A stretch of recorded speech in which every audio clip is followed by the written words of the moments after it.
l'intérieur. Je pense que c'est normal qu'il y ait l'évaluation. Il faudrait juste qu'on enlève le côté émotionnel et que ce soit méthodique et scientifique. Parce que toute évaluation est scientifique lorsqu'elle est basée sur des techniques. Donc il faudrait qu'elle soit basée sur des techniques et non sur des effets émotionnels qui partent dans un cadre sélectif. Et contrôler et structurer la communication, notamment de l'organe qui est chargé de faire l'évaluation, parce que là, ça contribue à nuancer un peu le résultat qu'ils sont en train de produire. Parce que lorsque vous faites un travail scientifique, vous êtes scientiste et la capacité de restituer ce que vous avez fait de façon scientifique. Et si cela ne se fait pas dans un cadre vraiment normatif, vous risquez de biaiser le processus et de donner une autre intention et une autre correction à ce que vous avez eu à faire. Donc c'est là que je demande à rectifier auprès des autorités qui sont dans le cadre. Honnêtement, tout bon Guinéen doit apprécier ce qui est en train de se dérouler. C'est une démarche qui contribue à assainir l'espace politique guinéen.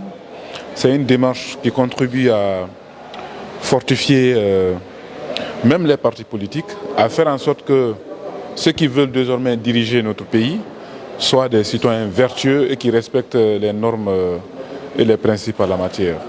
Vous savez, de par tous les critères et les principes qui ont caractérisé leur démarche, on se rend compte que ce n'est contre personne, ce n'est contre aucun parti politique. Ce n'est pas une démarche qui constitue des chasses aux sorcières, comme avant certains le pensaient.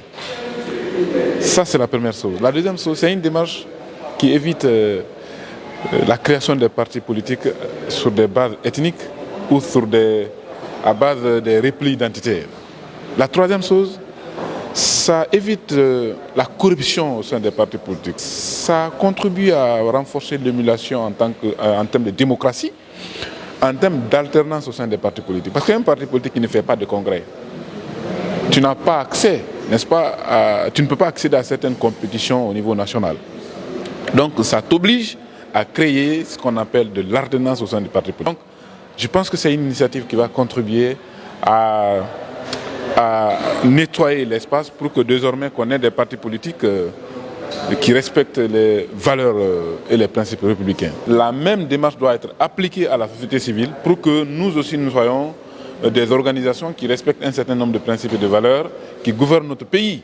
Parce qu'on ne peut pas avoir un pays quand même, un État, où les gens veulent faire fi à la loi, où personne ne veut respecter la loi, et pourtant chacun veut être président, chacun veut diriger, chacun veut contribuer à l'animation de la vie politique. Pourtant, la vie politique et sociale est régie par des règles et principes. Il faut qu'on se soumette tous à ces règles.